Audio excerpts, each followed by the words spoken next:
we're back again. Today we're talking slope and deflection for mechanics of materials here. Strengths of materials, solids, whatever you want to call it. And I want to do one more problem for you, and I want to show you what I've learned, right? What is the thing that I learned most about reducing errors for me and my students, right?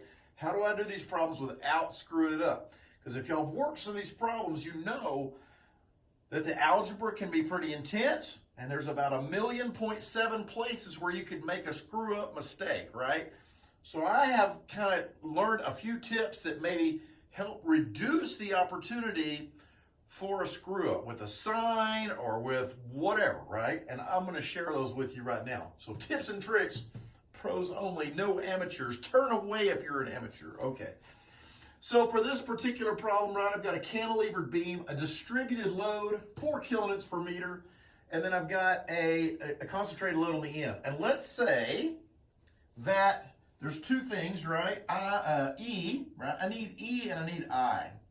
So the modular elasticity for this particular material, whatever it is, right, can be, well, let's say 200 gigapascals, okay?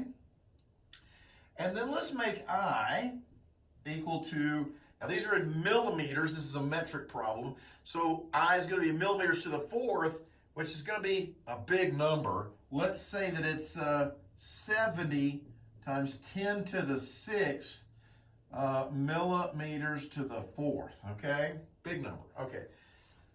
So tell me the tricks, I'm dying to know. Okay, here's the tricks, okay?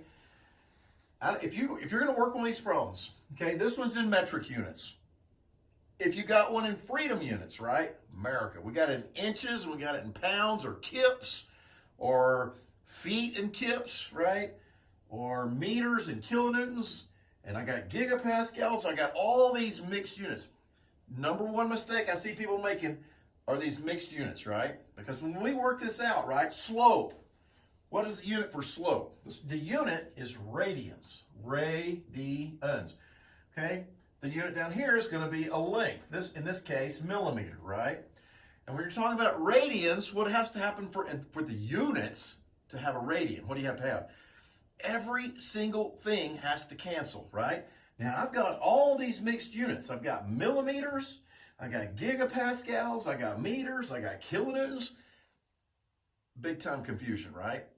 Before you ever get started with these problems, okay, do this and it'll reduce your mistakes.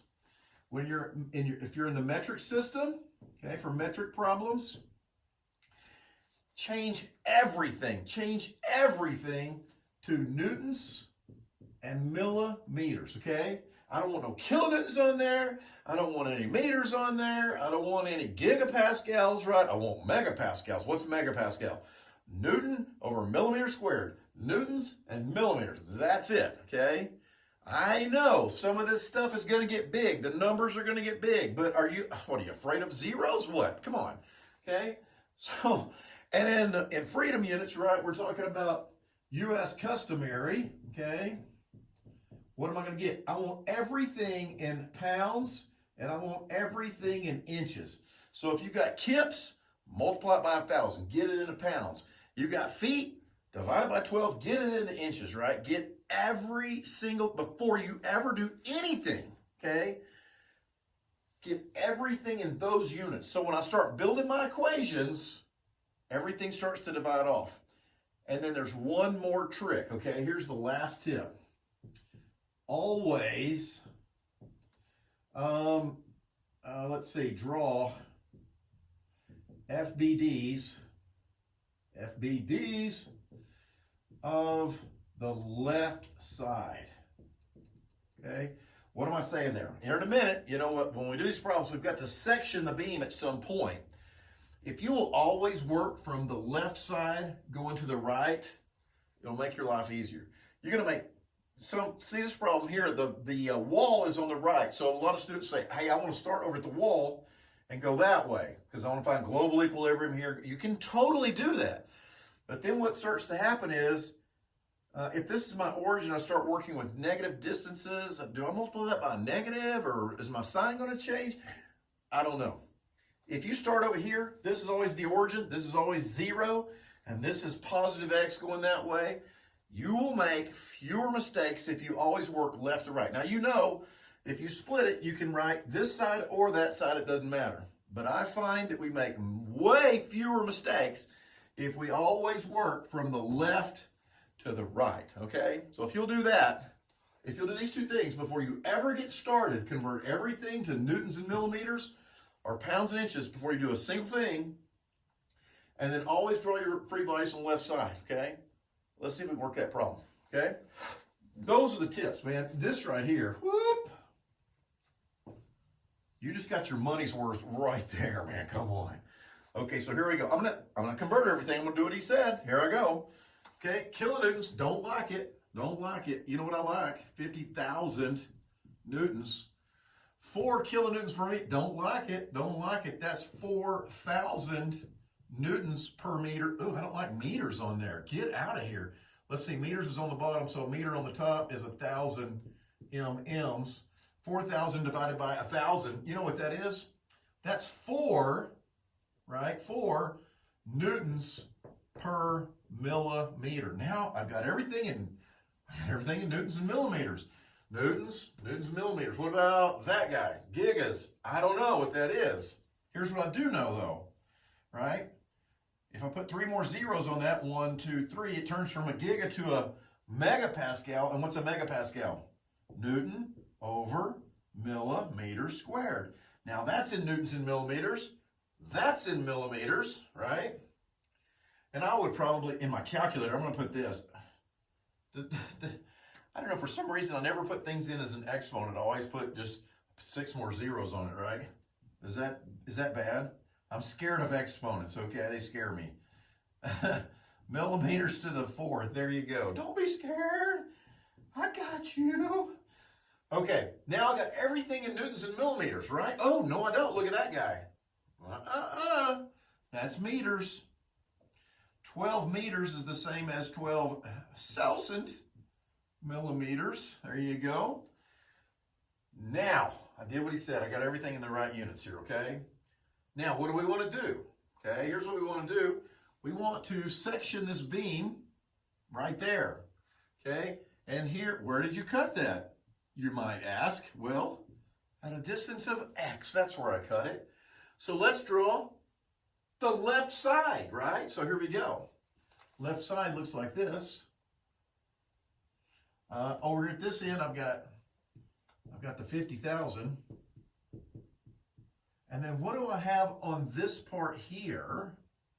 This distributed load, right? What do I have there? Well, I got 4 newtons per millimeter times how many millimeters? I don't know, x millimeters, right? So this size of this thing right here is 4x newtons, right?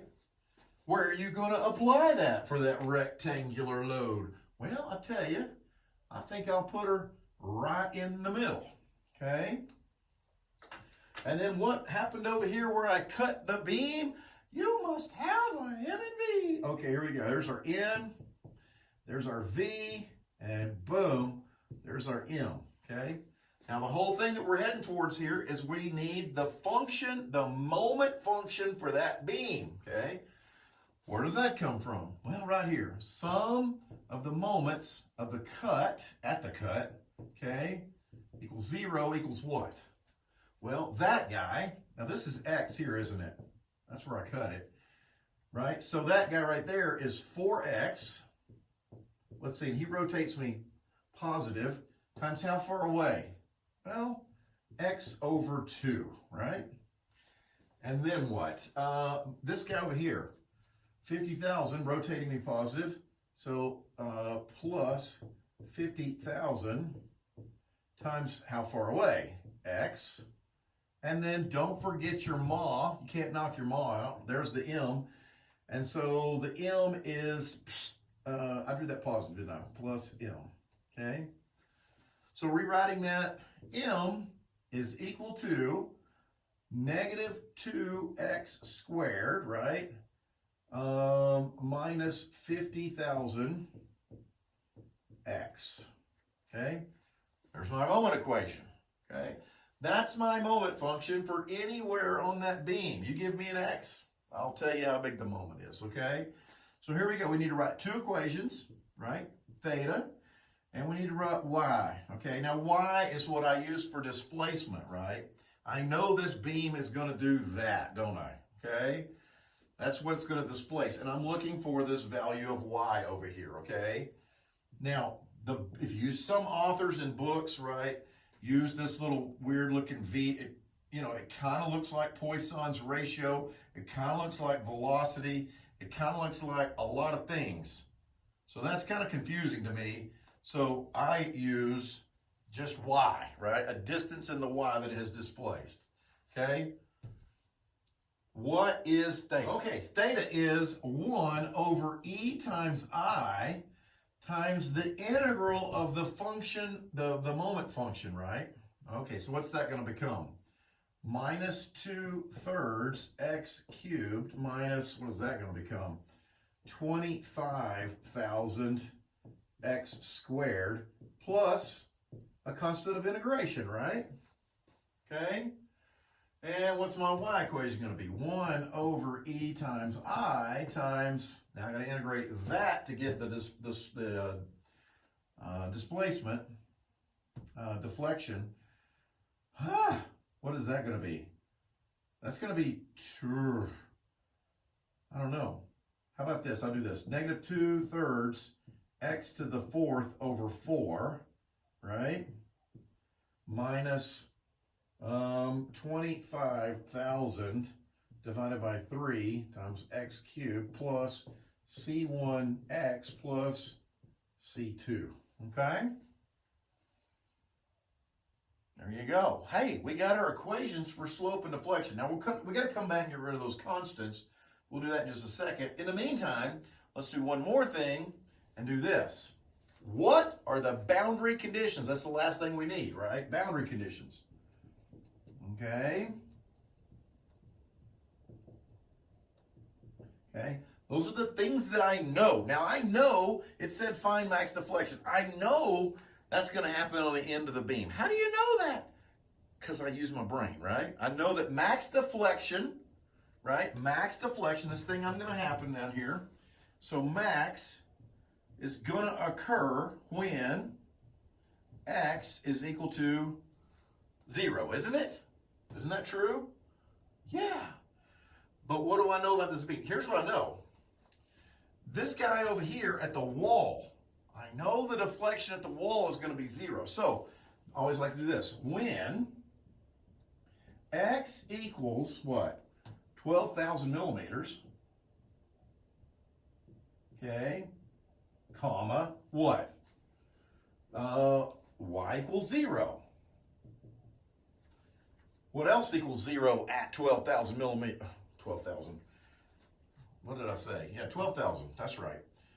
The slope at the wall, because it's like buckled into the wall. Now, if it had been pin connected there, right, and I push down on it, right, then it allows it to rotate. So at the connection itself, there is a slope, right?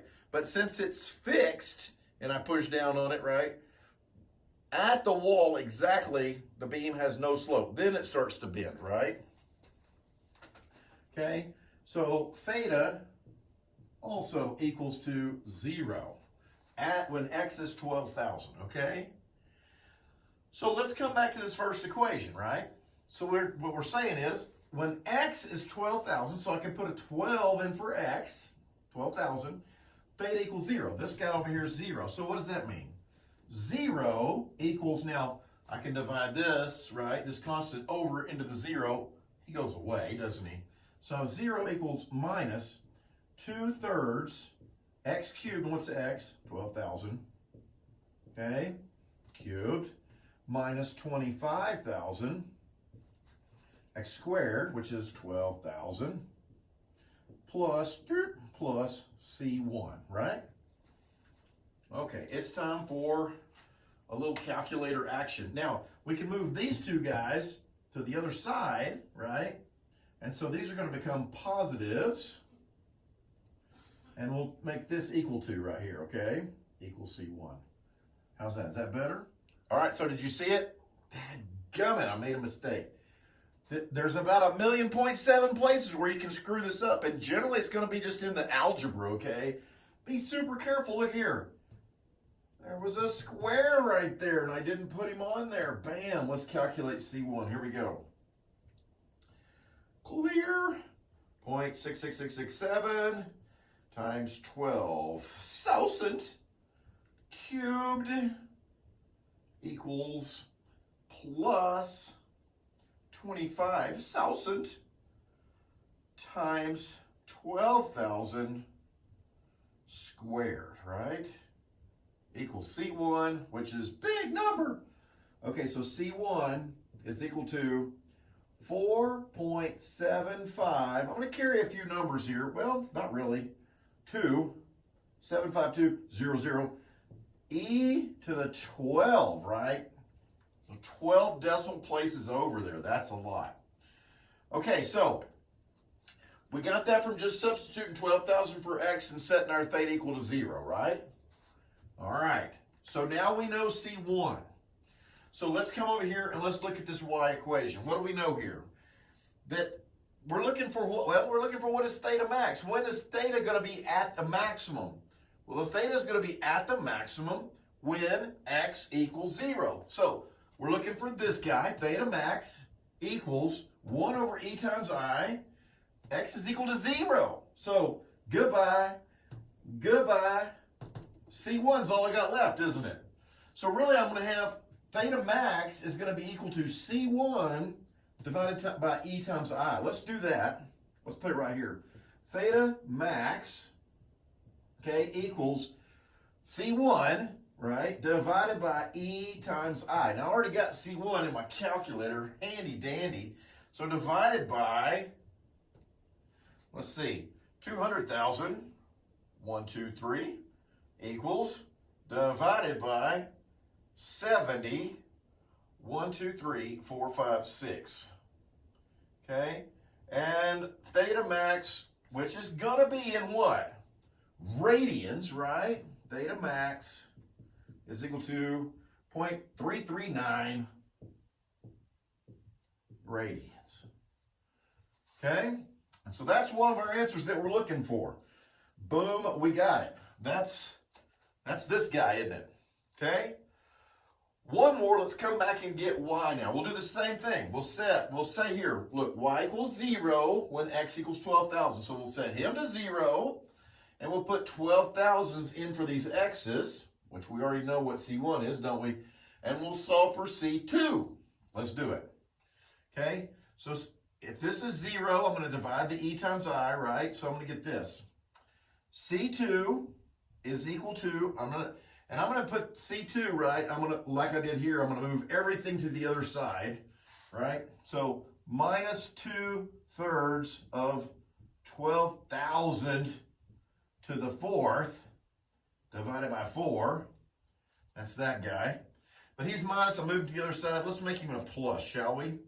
Let's make him a plus 25,000 over 3. 1, 2, 3 over 3. 12,000 cubed plus, no, let's make that a minus, right? Minus C1x. We need some more room. Let me put this over here. 0.339 radians. And then let's just erase this so we have some room over here. I don't want to erase my C1 there, do I? I got to use that, don't I? Okay. So minus C1, which is 4.752 e to the 12 times, right, there's C1, times what? Times x, 12,000, right, equals C2, okay?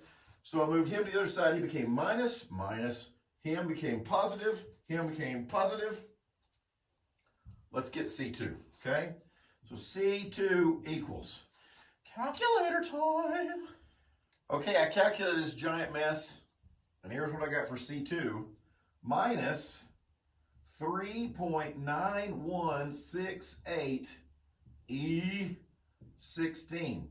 Now I got a minus. Am I expecting a minus for my y value? Yes. Y is in the negative direction. It is displaced negative. So I'm feeling pretty good about that, right? So again, max happens when x equals 0. So max y, right? Max y happens when x equals 0. So I'm going to put a 0 there. So what? No. Yes. No.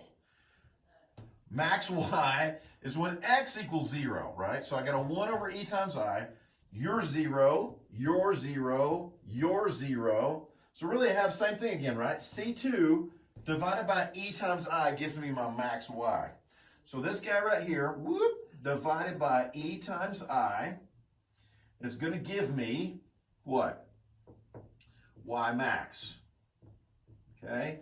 Now this is a super long beam, right? It's 12,000 millimeters, right? It's about 40 feet long. It's got a super big load on it. It can have a big displacement. Let's see. Divided by e times I, divided by what? 200,000. 1, 2, 3 equals divided by 70. 1, 2, 3, 4, 5, 6 equals, here we go. Oh, it's a lot.